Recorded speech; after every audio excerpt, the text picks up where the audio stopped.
retrofitting a heating system or electricity would save us monies going forward? Mr. Chairman, we had all three buildings looked at, and the biggest savings was in this building. We didn't feel that the new jail was going to make that much of a difference for the costs involved, so we did. Yeah. Yes, sir. There are some expenses on there, speaking about new equipment or maintenance, whichever item it's under. For instance, if you sit here like this, the table in the control room is about this wide, and the screens for the jail are literally 6 feet up in the air, so you sit here like this looking at it. They've got to be changed, so we approve the money to lower them down so they're in front of the individual so they won't get any neck problem, and that's a pretty hefty hit. That was around 14,000, wasn't it, Jason? Good hit. Actually, I want to say it was 20-something thousand, which was put in the capital improvement line.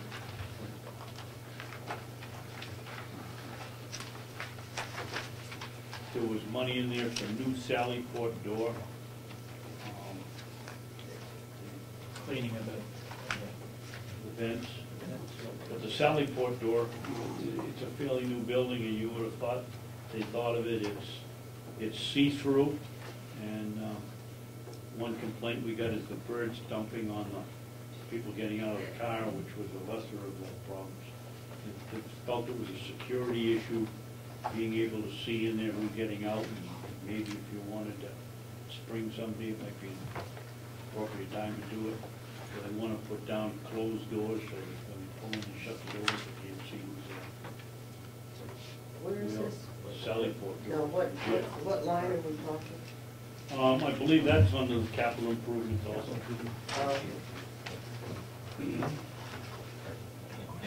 Yes. Mr. Chairman, was the subcommittee recommending those changes to the salary board, or in my estimation, were those being eliminated from their request?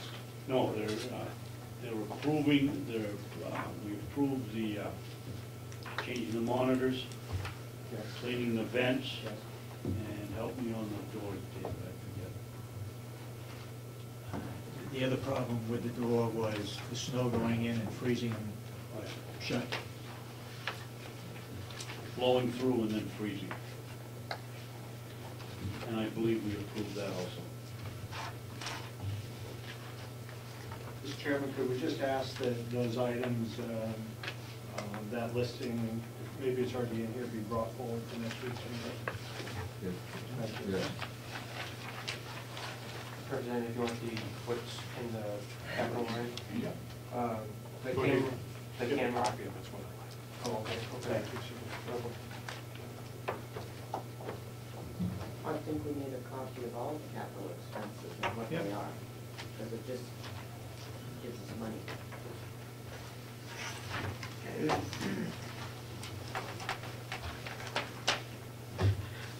That's a question. Yes.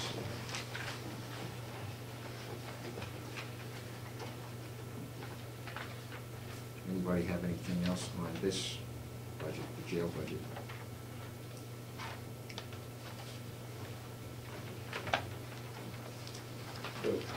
Yes, go ahead. Schedule an executive session on the jail, is that what we're doing? Would you like to have an when would that be? Would you like to, well, not today, no. Is there a convenient time next week? We will meet on Monday. Would you like to meet earlier on Monday, or what would you like to do? If I'm just suggesting we're here on a Monday, that might be a good way to do it, if you would, if that works for you.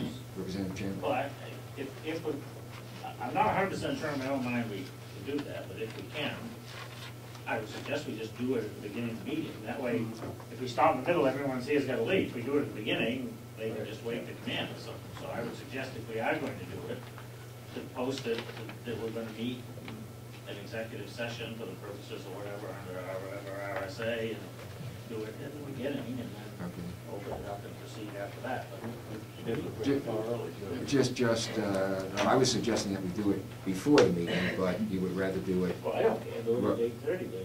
do it at 8:30? Would that be, because we still have a lot of work to do on this, and we're going over pretty thoroughly. But go ahead, The Representative. problem with that, as we learned with the commissioners' meetings earlier on, you've got public input at 8:15, so if you post it for 8:15 for an executive session, remember to post the public input.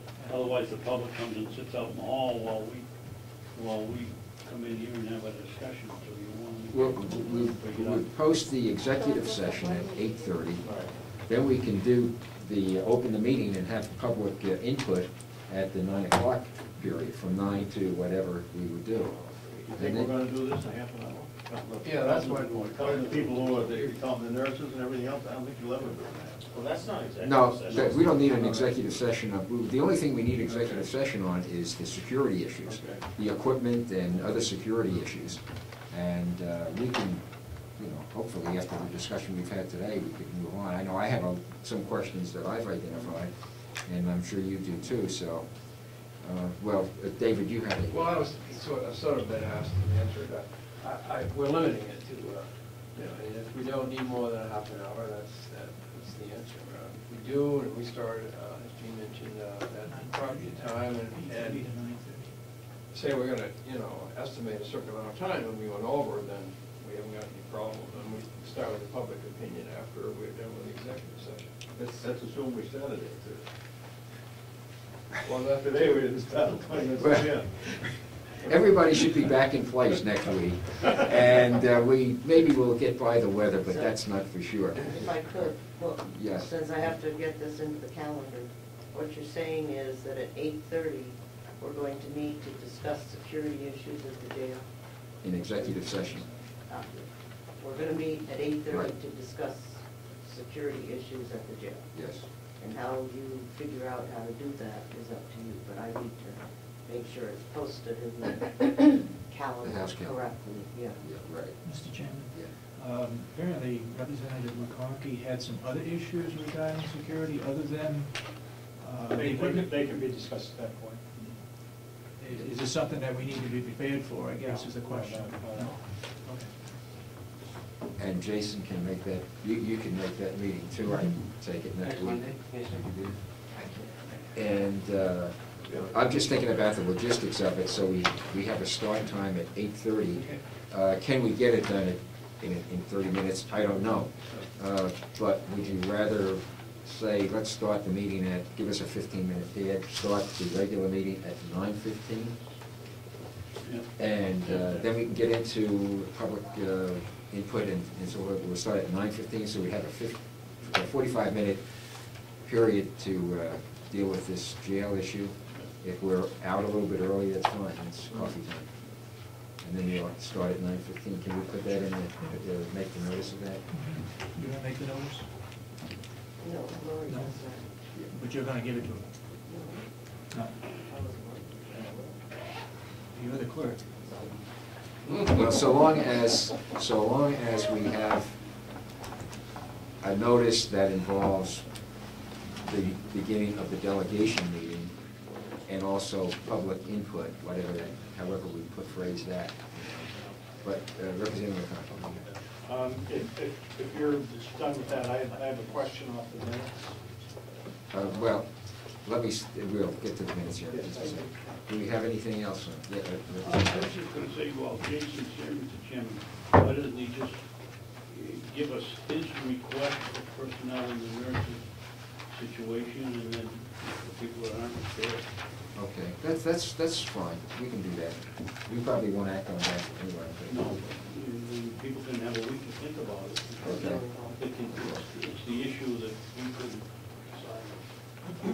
Yeah, okay, if that's agreeable to those remaining, can we hear about the nursing situation at the jail?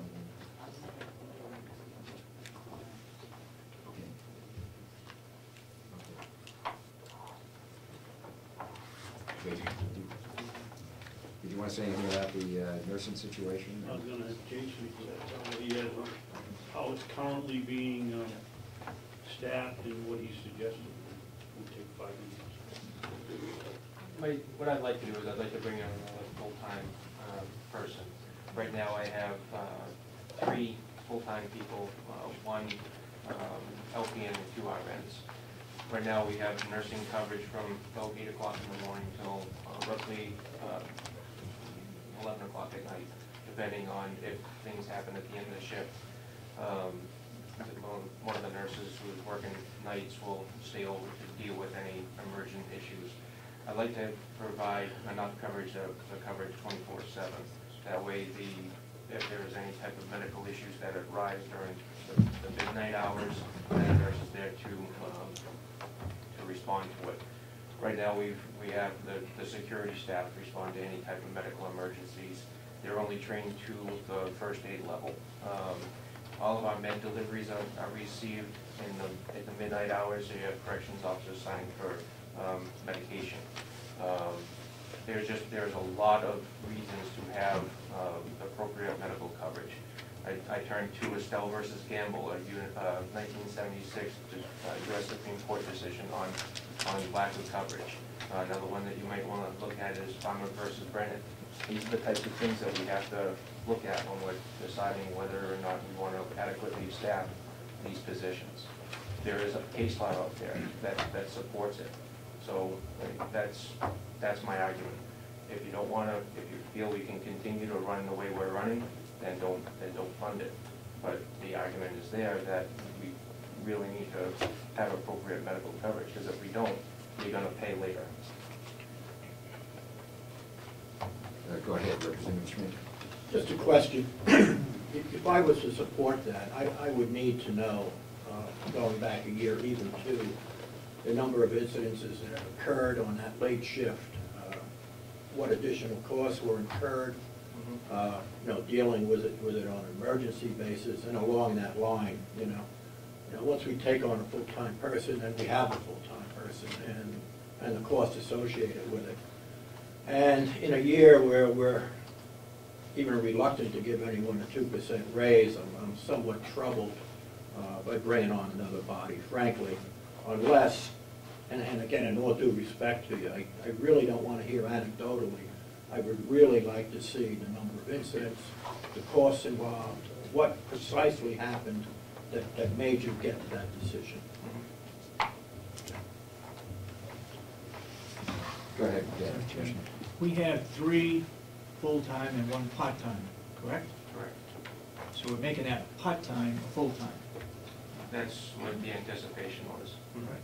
So it's not a full-time, it's not a full-time, additional full-time person, it's an additional half-time, making that half-time person a full-time person, correct? Correct. The other thing that is very difficult to estimate with the jail is who knows who's going to come in after hours. Nobody knows that. And the people that we're getting into our jail,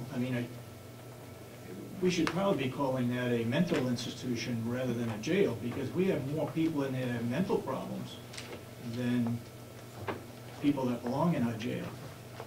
Those are special people, and they have to have special services provided. I think, Jason, you quoted someplace where they were being sued for inadequate service provided to the inmates. Yeah, it was Cook County, Illinois, which is, for all intents and purposes, the city of Chicago. They just had a $4 million lawsuit from an inmate that died of meningitis, I believe. And that was one inmate.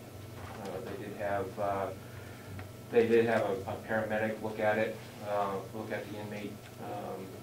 The cases, the details, the time lapsed for a period of 3 or 4 days. And then by the time that the inmate did get to the hospital, a half hour later he died. And Cook County ended up paying $4 million to